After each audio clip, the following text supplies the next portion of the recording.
Apakah Ustadz Somad itu hatinya sudah bersih dari hasad? Belum.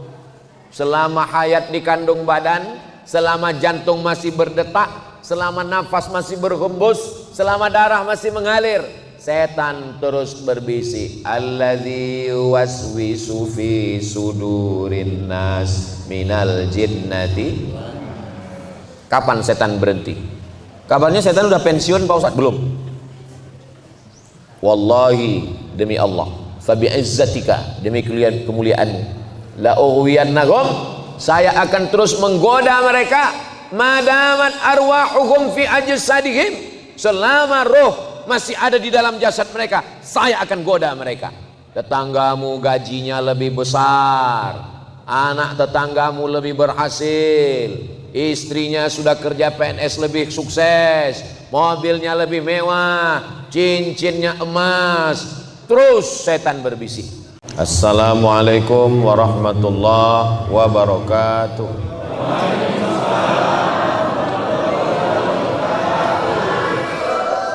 Ala fil jasadi mudghah, ketahuilah di dalam badan kita ini ada satu gumpal, ada satu kepal, ada satu genggam.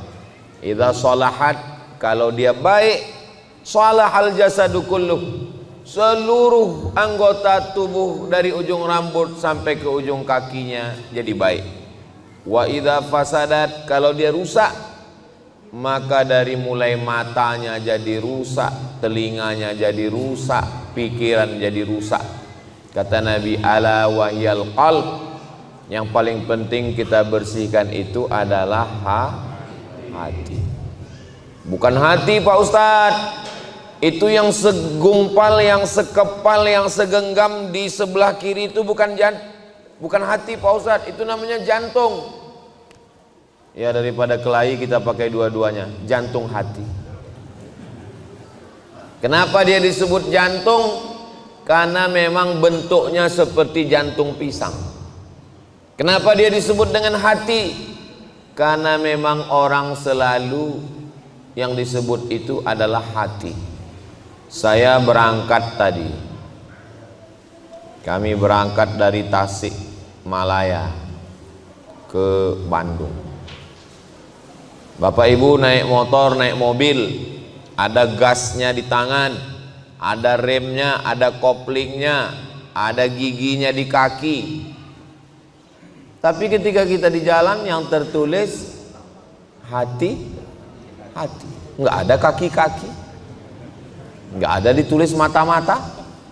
Padahal yang melihat adalah mata, yang nginjak rem adalah kaki, yang gas adalah tangan. Tapi kenapa disebut hati? Karena yang memerintahkan mata, memerintahkan telinga, memerintahkan tangan dan kaki adalah hati. Kalau hati sudah baik, maka semua menjadi baik. Panglimanya tubuh kita ini adalah hati. Makanya kalau kita baca dalam Al-Quran, pertama kali yang terkunci adalah hati. Bapak Ibu semua hafal ayatnya. Khatamallahu ala qulubihim. Setelah hati terkunci, wa ala sam'ihim. Setelah telinga, wa ala absarihim. Hati dulu, baru telinga, baru mata. Kalau sudah hati terkunci, telinga tersumbat, mata tertutup, summum bukmun umyun fahum la yarji'un, tuli, peka, bisu, buta, maka mereka tidak akan mungkin bisa kembali ke jalan Allah. Mudah-mudahan kita diselamatkan hati kita ini. Jadi memang judul hari ini hebat juga yang buat judul ini, memang disuruhnya membersihkan hati. Kalau Nabi Muhammad SAW sebelum Isra Mi'raj, Ja'a Jibril, malaikat Jibril alaihi salam datang, bitistin min zahab, membawa mangkok terbuat dari emas, mamlu'atun bil hikmati wal iman, penuh dengan hikmah dan iman. Lalu kemudian jantung Nabi dibelah, summa ghasalahu bima'i zamzam, dibasuh, dicuci dengan air zam-zam. Lalu setelah itu summa afraghahu, diisi dengan hikmah dan iman, summa atbaqahu, lalu dirapatkan kembali. Nabi Muhammad begitu, kalau kita tidak begitu. Jadi jangan sampai selesai pengajian ini semuanya ke rumah sakit minta belah dadanya.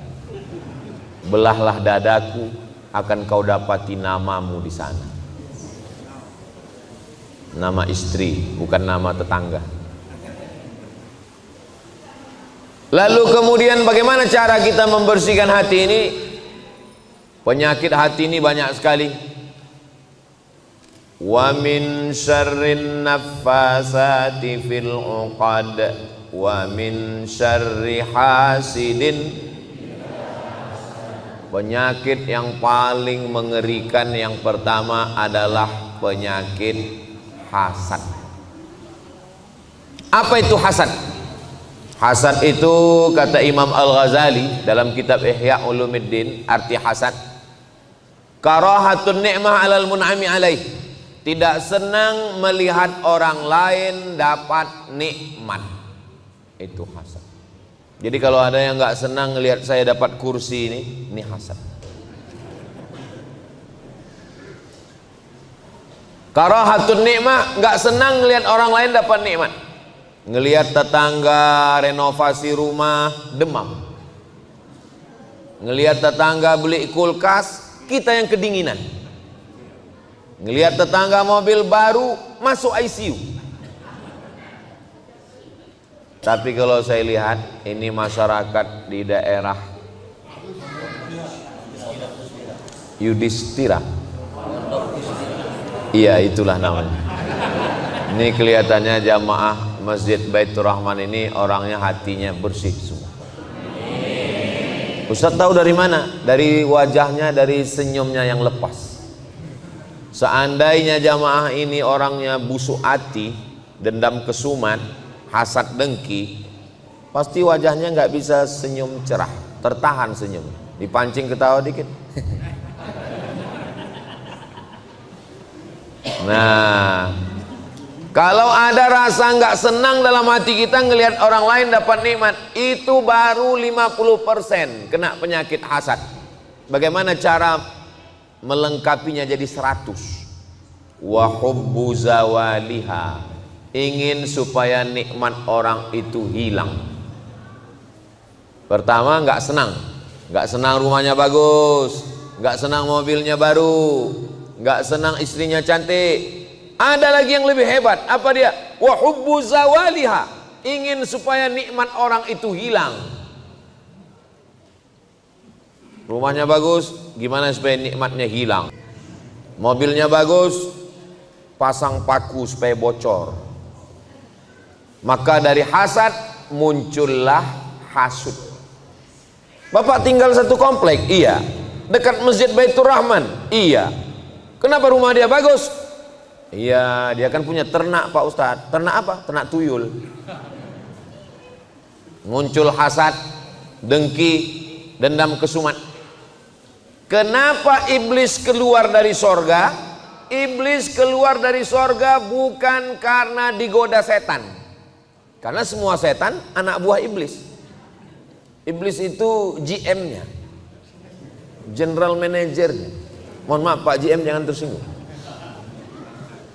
Lalu kenapa iblis keluar dari sorga? Iblis keluar dari sorga bukan karena menyembah berhala. Karena iblis tidak pernah nyembah patung. Iblis nggak pernah nyembah pokok kayu. Iblis bertauhid kepada Allah. Lalu kenapa iblis keluar dari surga? Iblis keluar dari surga karena penyakit hasad. Hasad, bukan syirik, bukan munafik. Iblis keluar dari surga karena hasad. Hasadnya kepada siapa? Kepada Adam. Wa idh qulna lil malaikati isjudu li Adam, wahai para malaikat semuanya bersujudlah kamu kepada Adam. Fasajadu, semuanya sujud kepada Adam. Hasad iblis. Adam makhluk baru kemarin sore. Saya kata iblis sudah beribadah ribuan tahun. Iblis itu nama aslinya Azazil. Siapa namanya? Azazil. Beribadah 1000 tahun, naik langit pertama. Beribadah 1000 tahun, naik langit kedua. Beribadah 1000 tahun, naik langit ketiga. Beribadah 7000 tahun, naik langit ketujuh. Selevel dengan malaikat. Wah, ini langit ketujuh ini. Tapi ada makhluk yang baru diciptakan kemarin sore. Tiba-tiba disuruh semua malaikat bersujud kepada Adam. Enak aja kata iblis, muncul hasad, dengki, gak senang melihat nikmat yang diberikan Allah kepada Adam. Fasajadu, semuanya bersujud illa iblis. Iblis gak mau. Lalu Allah bertanya kepada iblis. Allah bertanya bukan Allah gak tahu, Allah maha tahu. Kenapa Allah bertanya? Allah ingin ngasih tahu kepada manusia. Ma mana'aka alla tasjuda li Adam. Kenapa kamu tidak mau sujud kepada Adam?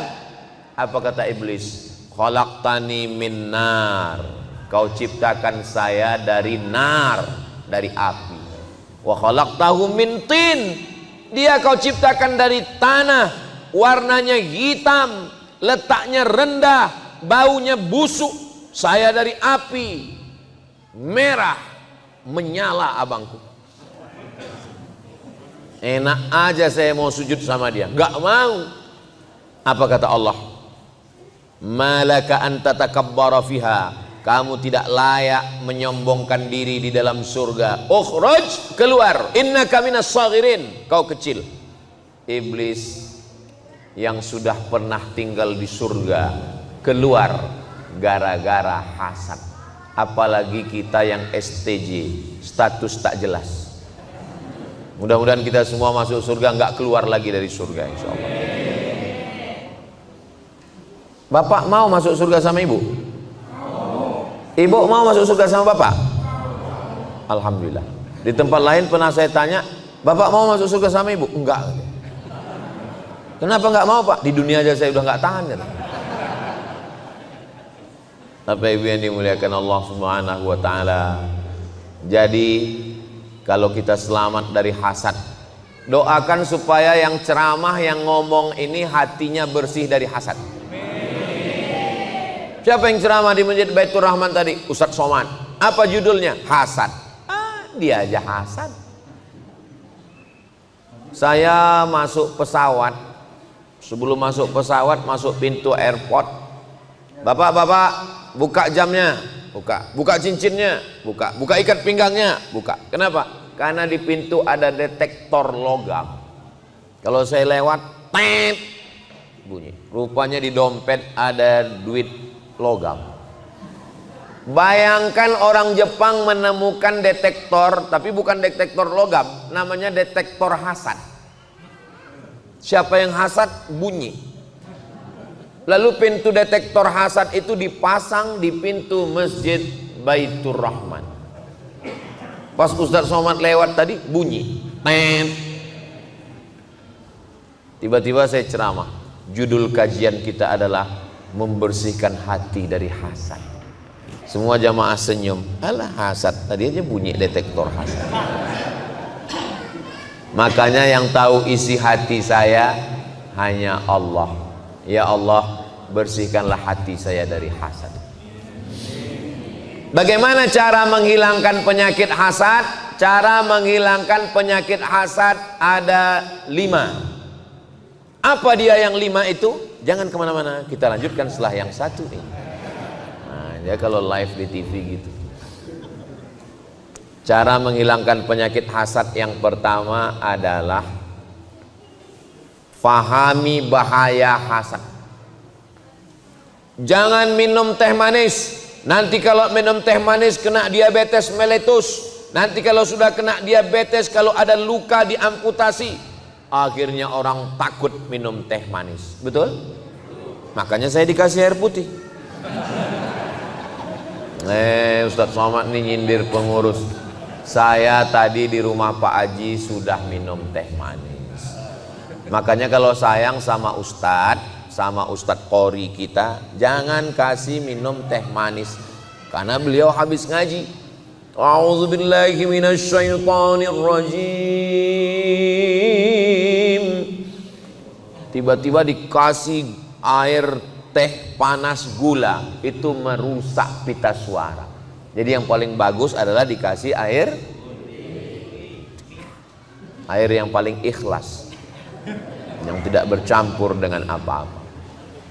Jadi cara yang pertama membersihkan hati dari hasad adalah bahwa kita fahami nikmat yang diberikan Allah kepada orang itu, yang memberikannya adalah Allah.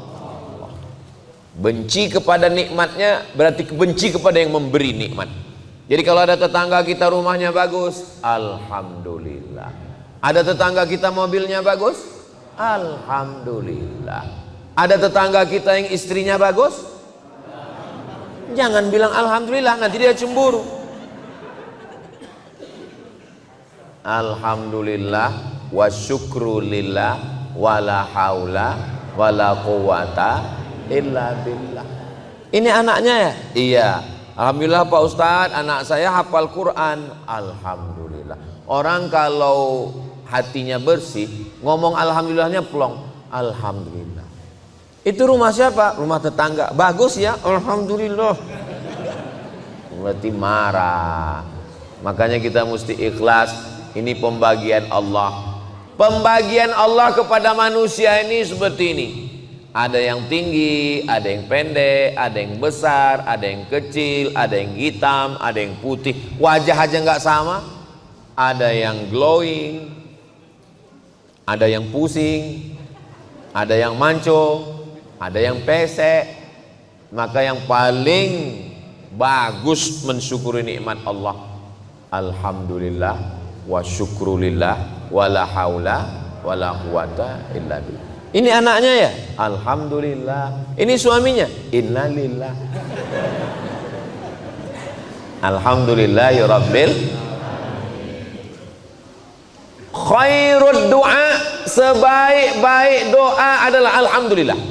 Itu makanya sholat kita alhamdulillahi rabbil alamin. Doa kita alhamdulillahi rabbil alamin, wassalatu wassalamu ala asyrafil anbiya wal mursalin. Saya waktu baca hadis ini, khairud doa alhamdulillah, sebaik-baik doa alhamdulillah. Alhamdulillah kan bukan doa. Alhamdulillah bukan doa. Alhamdulillah kan pujian kepada Allah. Kenapa dikatakan alhamdulillah sebaik-baik doa? Karena ketika kita mengucapkan alhamdulillah, berarti kita bersyukur pada Allah. Allah berjanji, la in syakartum azidannakum.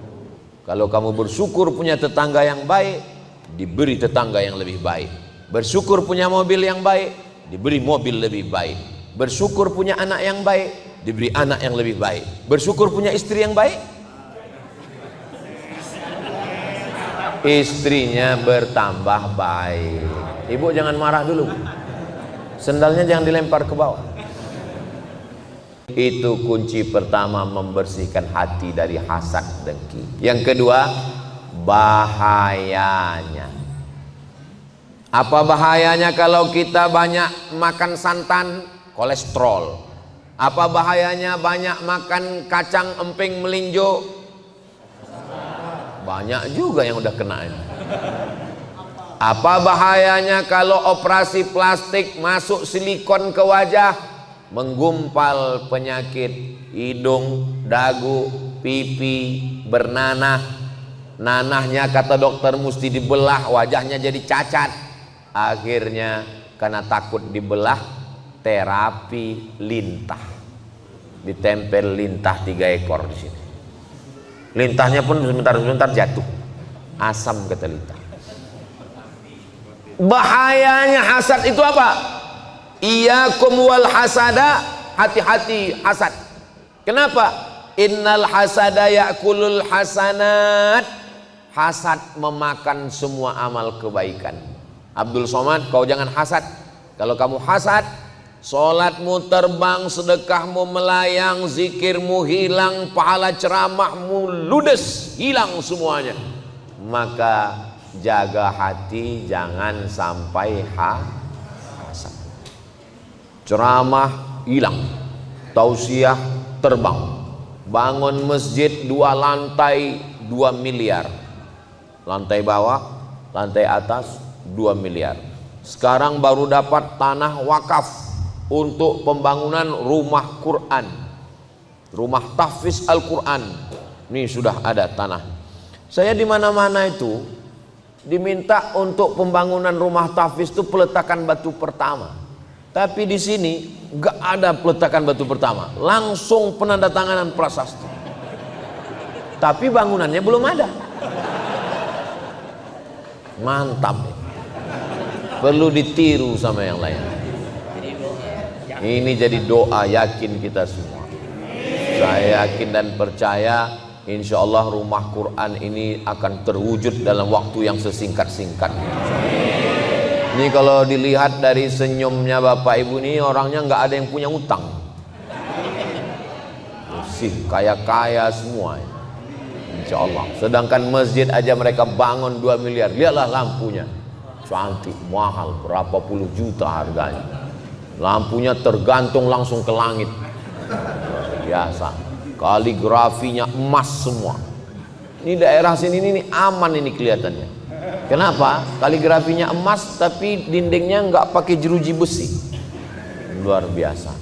Saya berdoa semoga cepat selesai. Biasanya kalau saya tausiah penggalangan dana untuk pembangunan pesantren rumah tahfiz Quran, itu biasanya kotak-kotak langsung jalan. Tapi di Masjid Baitur Rahman nggak ada kotak jalan. Kenapa? Karena di sini langsung transfer banking. Langsung keluar handphone, langsung scan QRIS, langsung ketik pembangunan rumah tahfiz Quran Yayasan Darul Rahman Pondok Dustira. Tet tet tet tet tet. Habis pencet langsung nangis. Kenapa Bapak nangis? Bapak terharu. Bukan Pak Ustadz. Terus salah ketik. Rencana mau nyumbang 100.000. Rupanya terketik nolnya 6 kali. 1 juta. Mudah-mudahan semua salah ketik. Amin. Diaminkan lagi. Bapak Ibu yang dimuliakan Allah Subhanahu wa taala. Itu cara yang pertama, syukuri bahwa semua nikmat dari Allah. Yang kedua, ingat bahaya hasad, hilang semua amal. Yang ketiga, bagaimana supaya bersih dari hasad. Orang yang dapat nikmat itu kita doakan langsung datang. Ini hari Ahad. Hari Ahad biasanya banyak acara walimah nikah. Kamu datang ke acara pernikahan di Hotel Anu? Enggak datang Pak Ustadz. Kenapa? Sakit hati saya Pak Ustadz. Kenapa? Mestinya aku yang di sana. Kuatkan hatimu, datang ke sana, naik ke atas pentas, naik ke pelaminan, ucapkan doa. Barakallah lakuma wa baraka alaikuma wa jama'a bainakuma. Ada yang marah kayaknya. Acara apa?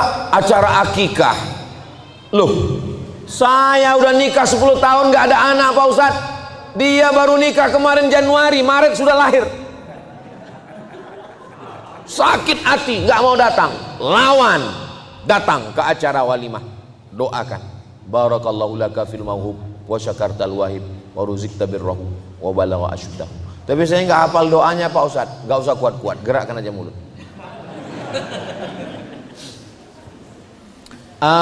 Pak Haji nanti malam datang ke rumah ya, habis maghrib kita ada selamatan. Acara apa? Acara peresmian rumah saya yang baru renovasi 3 lantai yang keramiknya dari Itali itu loh. Sakitnya. Datang, langkahkan kaki. Bismillahirrahmanirrahim. La haula wala quwata illa billah. Selamat. Mudah-mudahan rumahnya berkah. Mudah-mudahan dari rumah ini lahir anak-anak yang soleh dan solehah. Mudah-mudahan Allah menurunkan rahmat di rumah ini. Jadikan rumah ini sebagai taman-taman Al-Quran. Begitu caranya. Doakan orangnya langsung. Anak kita sama-sama satu kampus, sama-sama kuliah. Anak dia 4 tahun selesai. Anak kita sudah 14 semester nggak selesai-selesai. Pas acara wisudanya kita diundang acara selamatan. Datang atau enggak datang? Datang. Lapangkan hati kita. Rabbis rahli sadri wa yassirli amri wahlul 'uqdatan min lisan yafqahu. Itu cara yang ketiga. Cara yang keempat, doakan dia an zahril ghaib, bukan berhadapan. Orangnya enggak ada. Bangun malam tahajud, doakan dia. Bayangkan wajahnya. Ya Allah, tetanggaku yang rumahnya bagus ini, panjangkan umurnya. Tetanggaku yang mobilnya mahal, walaupun baru bayar DP, sehatkan dia. Jangan sampai ditarik leasing. Jangan doakan yang jelek-jelek. Ini kadang orang kalau hatinya hasad, doanya jelek. Matikan dia ya Allah. Kalau bisa jangan langsung mati, buat stroke 6 bulan. Ketika kita doakan dia, orangnya nggak ada, apa kata malaikat? Amin, kabulkan doa orang ini. Walaka misluh, kamu dapat seperti yang engkau doakan. Jadi kalau kita doakan teman kita, kawan kita, sahabat kita, tetangga kita yang baik-baik, insya Allah kita juga dapat yang sama seperti yang kita doakan, insya Allah. Amin ya rabbal. Satu, yakini nikmat datang dari Allah, syukur. Dua, ingat azabnya kalau kita hasad, amal kita hilang. Tiga, doakan langsung di hadapan orangnya. Empat, doakan pas lagi orangnya nggak ada, pas lagi kita tahajud. Lima, doakan hati kita. Saya nggak bisa ngomong bahasa Arab Pak Ustadz, pakai bahasa Indonesia. Ya Allah, bersihkan hati saya dari penyakit hasad dengki ya Allah. Tapi kalau berdoanya di masjid jangan kuat-kuat. Kalau di rumah boleh, kalau di masjid, ya Allah hati saya hasad. Nanti dengar kawan, sama siapa? Apakah Ustadz Somad itu hatinya sudah bersih dari hasad? Belum. Selama hayat di kandung badan, selama jantung masih berdetak, selama nafas masih berhembus, selama darah masih mengalir, setan terus berbisik. Alladzi waswisu fi sudurin nas minal jinnati. Kapan setan berhenti? Kabarnya setan udah pensiun Pak Ustadz? Belum. Wallahi, demi Allah, fa bi'izzatika, demi kemuliaanmu, la ughwiyannahum, saya akan terus menggoda mereka, madamat arwahuhum fi ajsadihim, selama roh masih ada di dalam jasad mereka, saya akan goda mereka.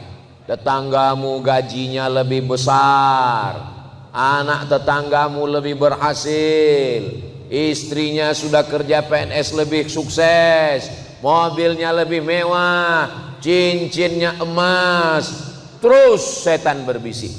Selama setan berbisik dan kita tetap terus melawan dengan zikir, afdalul zikri fa'lam annahu la ilaha illallah, la ilaha illallah, la ilaha illallah.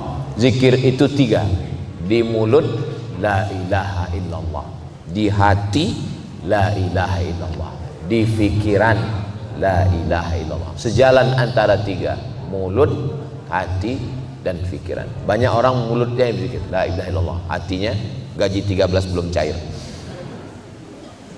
Makanya harus serentak antara 1, 2, 3.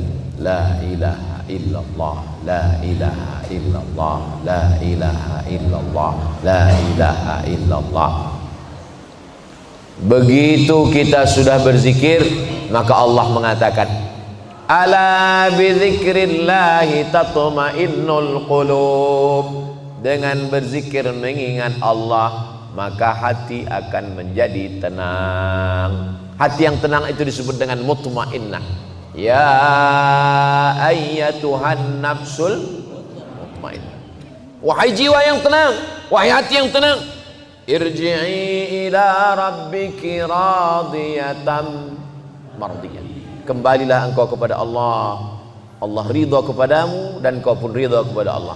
Fadkhuli fi ibadi, masuklah ke dalam golongan hamba-hambaku. Wadkhuli jannati, masuklah ke dalam surga. Orang yang masuk surga itu yang hatinya bersih. Yauma la yanfa'u malu wala banun, hari itu tidak ada gunanya harta, tidak ada gunanya anak.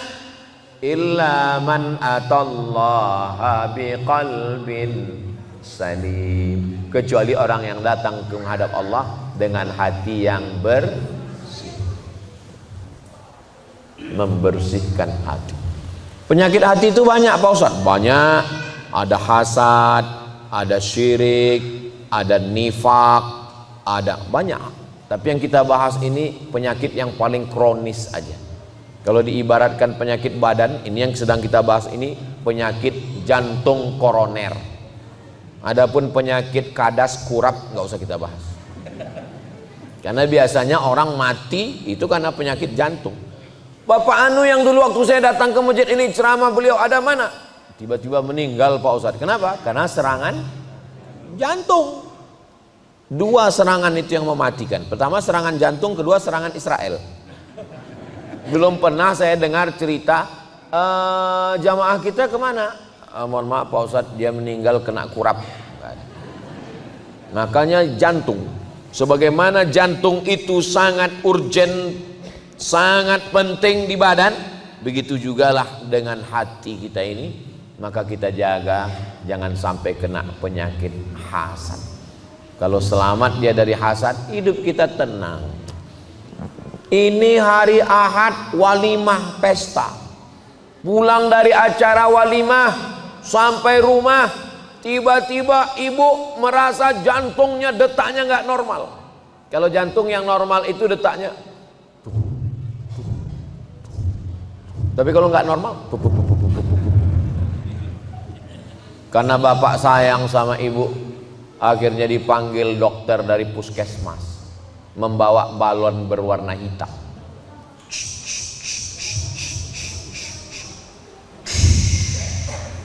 Jangan jauh-jauh dari rumah ya Bu. Kenapa? Ini tensinya 180/150. Jangan jauh-jauh. Kenapa jangan jauh-jauh? Susah ngurus jenazahnya. Tadi ada makan daging kambing? Enggak ada. Makan soto kambing? Enggak ada. Makan sate kambing? Enggak ada. Makan gulai kambing? Enggak ada. Ternyata bukan salah kamu. Salah jadi mana? Waktu kondangan tadi ada teman gelangnya besar betul.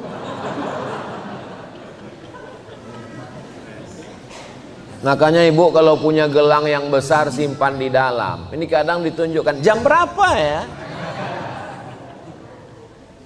Pulang kita Pak. Enggak semua orang di sekitar kita itu hatinya bersih. Iya kalau dia kaget ninggal. Kalau dia kedukun, disantetnya kita. Dari hasad muncul hasud, dari hasad muncul santet, dari hasad muncul ain, dari hasad muncul KPK. Sakit hati, ngadu ke KPK, ngadu ke BPK, ngadu ke Inspektorat Jenderal, ngadu ke polisi, ngadu ke Propam. Kemana-mana itu perginya. Cinta ditolak, dukun. Banyak juga yang pernah ke dukun itu. Jadi kuncinya dunia ini kalau mau aman, bersihkan hati dari hasad. Insya Allah kita semua ini menyambut bulan suci Ramadan ini, pakaian sudah bersih, lantai karpet masjid sudah bersih, lingkungan sudah bersih, tapi yang paling penting adalah hati. Tapi jangan dibalik, jangan dibalik, jangan sampai besok pagi bapak masuk kantor nggak mandi, sampai di kantor, sampai di ruko, sampai tempat kerja ditanya, itu tai matamu sebesar bakso, kamu nggak mandi. Allah hanya melihat hati kita. Innallaha la yanzuru ila ajsamikum, Allah tidak melihat badan kamu. Wala ila suwarikum, Allah tidak melihat rupa kamu. Walakin yanzuru ila qulubikum, yang dilihat Allah adalah hati kamu. Allah melihat hati.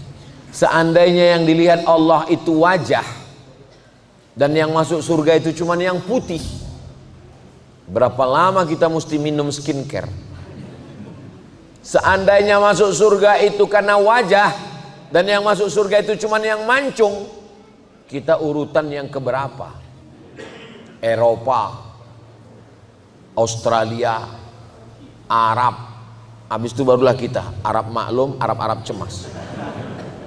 Tapi karena yang dipandang itu bukan hidung, bukan kulit, tapi yang dipandang adalah hati. Kita tinggal bersihkan saja hati. Makanya selesai bersih wajah, bersih tangan, bersih kepala, bersih telinga, bersih kaki, terakhir bersihkan hati. Asyhadu an la ilaha illallah syarikalah wa asyhadu anna muhammadan abduhu wa rasuluh. Allahumma ja'alni minat tawwabin wa ja'alni minal mutatahhirin wa ja'alni min ibadikas sholihin. Bersihkan hati. Allahumma shalli ala sayyidina Muhammad. Tadi saya mulai jam 1.15, sekarang sudah jam 2 kurang. Jadi Ustadz Somad ceramahnya 40 menit, sisanya jawab pertanyaan berikut. Jangan kemana-mana. Bagaimana jika kita, terutama ibu-ibu, punya utang puasa dan belum menggantinya pada saat bulan Ramadan berikutnya telah tiba? Masih ada kesempatan mengganti 6 hari lagi. Senin, Selasa, Rabu, Kamis, Jumat, 5 hari lagi masih sempat. Ibu kemarin tinggalnya berapa hari? 7 hari. Bapak berapa hari? 17 hari. Masih ada kesempatan menggantinya 5 hari lagi. Niatnya besok saya niat puasa qadha lillahi ta'ala. Qadha bukan kodok. Qadha mengganti. Siapa yang puasa qadha besok dapat 3. 1, qadhanya lunas. 2, dapat pahala puasa sunat Senin. 3, dapat pahala puasa sunat Sya'ban. Tapi katanya kalau udah lewat nisfu Sya'ban nggak boleh puasa lagi, Pak Ustadz. Hadisnya sahih. Idzan tasafa Sya'ban fala tasumu. Kalau sudah lewat nisfu Sya'ban nggak boleh puasa lagi. Bagi yang nggak biasa puasa sunat, nggak boleh. Tiba-tiba besok puasa sunat. Mama nggak masak hari ini, kita puasa sunat, Pak. Tapi kita sebelumnya nggak pernah puasa. Ya kita hijrah habis ceramah Ustadz Somad kemarin. Nggak boleh, karena sebelumnya nggak terbiasa puasa sunat. Tapi bagi yang terbiasa boleh. Dan yang boleh adalah puasa ganti. Nah, yang bisa digantikan cuma 5, Pak Ustadz. Senin, Selasa, Rabu, Kamis, Jumat. Sementara utang saya 7. Ada 2 hari lagi yang belum. Ramadan tahun lalu belum dibayar sampai Ramadan sekarang. Kalau lewat Ramadan ini berarti dia kena denda. Qadha 2 hari plus fidyah. Qadha 2 hari bayar utang, fidyahnya karena lalai dalam setahun ini nggak mengganti, maka dia kena denda, bayar fidyah. Fidyahnya sehari berapa, Pak Ustadz? 3 kali makan. Makan pagi, makan siang, makan malam, menurut standar lontong internasional. Ya beda dong harga lontong di Riau dengan di Bandung. Pakai standar yang dibuat Basnas. Basnas DKI menetapkan 1 hari fidyah 60.000. Makan pagi, makan siang, makan malam. Jadi habis Ramadan, utang 2 hari kemarin, bayar 2 hari plus bayar fidyah. Fidyah 2 hari sama dengan 120.000. Bayarnya ke siapa? Fidyatun ta'amu miskin. Fakir apa miskin? Miskin. Apa beda fakir sama miskin? Orang tua renta, hidup sebatang kara, istri anak enggak ada kerja, fakir. Buruh cuci, setrika, mohon maaf, pendapatan sebulan 1 juta, kebutuhan hidup 2 juta, dapatnya satu, itu namanya nggak ada income sama sekali, fakir. Ada income tapi nggak cukup, miskin. Income-nya banyak tapi nggak pernah merasa cukup, koruptor. Orang tua saya Pak Ustadz umurnya 70 tahun, nggak bisa puasa, terus dia qadha atau fidyah. Wa 'alal ladzina yutiqunahu fidyatun ta'amu miskin. Orang tua renta yang nggak sanggup puasa, dia bukan qadha tapi bayar fidyah. Bagaimana dengan orang yang sakit akut, mah akut, kemana-mana bawa tas laptop tapi isinya roti gabin, kalau terlambat sedikit sakit, mah akut. Biasanya yang kena penyakit mah ini orang yang sudah punya istri, mah, maka dia bayar fidyah. Tapi kalau sakitnya cuman di Ramadan aja, di Syawal nanti sehat, fa'iddatum min ayyamin ukhar, ganti di hari yang lain. Dah, yang tua renta bayar fidyah, yang sakit akut bayar fidyah, yang sakitnya cuma di Ramadan diganti di hari yang lain. Yang musafir, faman kana minkum maridan aw ala safarin, siapa yang musafir jaraknya bisa qasar salat 89 km, kira-kira dari Bandung ke Pekanbaru Riau bisa nggak ya? Bisa sekali, bisa 89 km. Maka boleh dia nggak puasa, nanti diganti di hari yang lain. Bagaimana dengan ibu yang mengandung dan menyusui? Ibu yang mengandung anak dan menyusukan anak, kalau dia tidak puasa karena dirinya, dia nggak puasa karena dirinya, maka dia qadha di hari yang lain. Nanti setelah anaknya umur 3 tahun, 4 tahun, udah bisa puasa. Istri saya suruh puasa, udah bisa puasa. Tahun pertama mengandung, tahun kedua menyusukan anak, tahun ketiga menyusukan anak, tahun keempat adiknya muncul. Anak ibu berapa? 12 Pak Ustadz. Nanti besarkan, catat aja dulu utang, catat. Nanti setelah anak umur 5 tahun sudah bisa ganti. Itu kelihatannya aja banyak, kelihatannya. Kalau dilaksanakan tertib dikit. Cara kodoknya begini: Senin Kemis, Senin Kemis, Senin Kemis, Senin Kemis. 1 bulan berapa hari? 8. 10 bulan 80 hari. 11 bulan 88 hari. Tambah 2 hari 90. Badan sehat, selamat dari kolesterol, selamat dari racun pestisida, badan fit, dan irit uang belanja. Jadi bagus ibu qadha. Saya kalau tentang masalah qadha ini selalu ibu, karena ibu mengandung, ibu menyusukan anak. Tapi kadang bapak-bapak pun puasanya lebih banyak tinggal daripada ibu-ibu. Itulah untungnya kalau punya suami yang baik.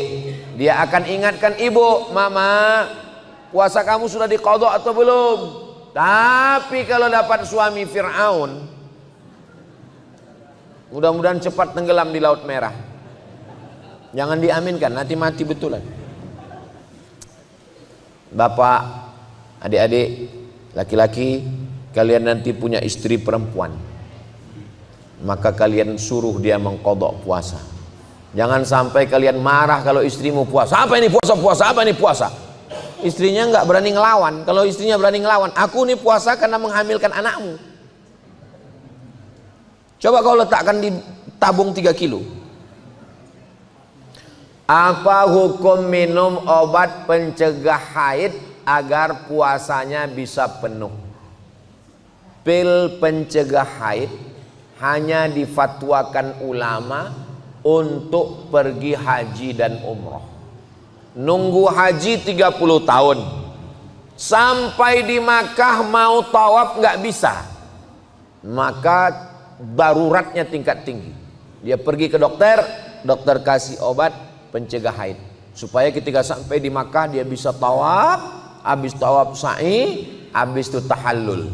Tanggal 8 pergi ke Mina, tanggal 9 ke Arafah, tanggal 10 ke Musdalifah ke Mina, melontar jumrah ula wusta Aqabah, kembali tanggal 12 ke Makkah tawaf ifadah, sa'i tahallul, selesai. Karena nunggunya 30 tahun. Tapi untuk Ramadan ulama tidak memberikan dispensasi untuk makan pil penahan haid. Begitu kata guru-guru kami di Mesir, karena daruratnya tidak tingkat tinggi. Jadi biarkan saja normal, maaf darah kotornya biarkan keluar, nanti habis Ramadan diganti. Enggak banyak, cuman 7 hari, 1 bulan puasa Senin Kamis selesai. Enggak banyak itu, insya Allah. Mudah-mudahan nanti di bulan Syawal ada namanya puasa 6. Man shoma Ramadan, siapa yang puasa Ramadan, summa atsba'ahu sittan min Syawal, diiringi puasa 6 hari di bulan Syawal, kana kasyamid dahri, dapat pahala seperti puasa sepanjang tahun. Nanti pada saat bulan Syawal niatnya niat qadha. Kata Imam Zakaria Al-Ansari dari kalangan mazhab Syafi'i. Nanti Bapak Ibu panjang umur, sehat badan, ziarah ke makam Imam Syafi'i di Kairo, Mesir. Amin. Nanti kita berangkat umroh bersama, ongkos tanggung masing-masing. Ziarah ke makam Imam Syafi'i, di sampingnya ada makam Imam Zakaria Al-Ansari. Imam Zakaria Al-Ansari berfatwa, dikutip pendapatnya oleh Syekh Atiyah Sokar dalam kitab Fatawa Al-Azhar, orang yang puasa qadha 6 hari di bulan Syawal otomatis dapat pahala puasa sunat Syawal, tapi niatnya niat qadha. Kertas terakhir ini, jamaah ini serius sekali, diketik, di print. Bayangkan kalau saya tidak jawab, didoakannya saya mati disambar geledek.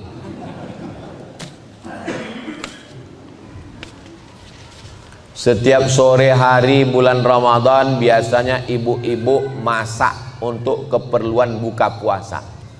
Sebagian ibu-ibu masak, sebagiannya ada yang pakai jurus touch screen, Grab. Terkadang kita ragu apakah masakan tersebut bumbunya sudah sesuai takaran atau belum. Batalkah puasa kita jika mencicipi makanan? Di ujung lidah ini ada sensor alat lidah. Jadi ketika kita letakkan terasa dia asam, asin, pedas. Setelah itu dia dimuntahkan lagi, nggak sampai ke dalam. Maka menurut ulama boleh, tapi saya tidak mengamalkan karena saya takut masuk dia ke dalam. Da'ma yaribuka ila ma la yaribuka. Tinggalkan sesuatu yang meragukanmu kepada sesuatu yang tidak meragukanmu. Kalau membuat kita was-was, ragu. Ustaz Somad, kalau nyicip itu batal enggak? Saya bilang enggak, kalau hanya sekedar cicip di ujung lidah. Tapi saya nyicipnya 3 mangkok Pak Ustaz. Itu bukan nyicip. Nah, jadi hukum asalnya tidak batal puasa karena dia tidak masuk ke dalam, hanya sekedar cicip, habis itu dia ludahkan, habis itu dia kumur-kumur. Kalau kumur-kumurnya pakai teh es Pak Ustaz, hukum asalnya tidak batal cicip itu. Tapi saya selalu dalam masalah hukum saya ketat. Kenapa? Karena khawatir takut tertelan sedikit, atau kita tidak menelan tapi setan mengatakan kamu sudah nelan, kamu sudah nelan, kamu sudah nelan. Akhirnya kita ragu. Maka dalam hadis dikatakan da'ma yaribuka, tinggalkan sesuatu yang meragukanmu, ila ma la yaribuka, untuk sesuatu yang tidak meragukanmu. Nah, jadi ibu pakai jurus agak-agak kira-kira. Biasanya kalau sudah profesional, saya aja yang masak nggak profesional bisa kok. Nanti dekat tempat sediakan garam, yang kurang kasih garam. Suaminya kurang garam, enggak, kurang asam, kasih asam.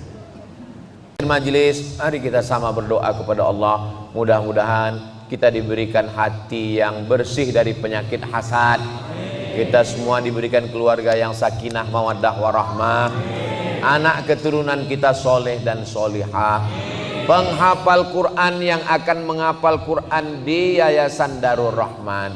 Ala hazihi niyah, al-Fatihah.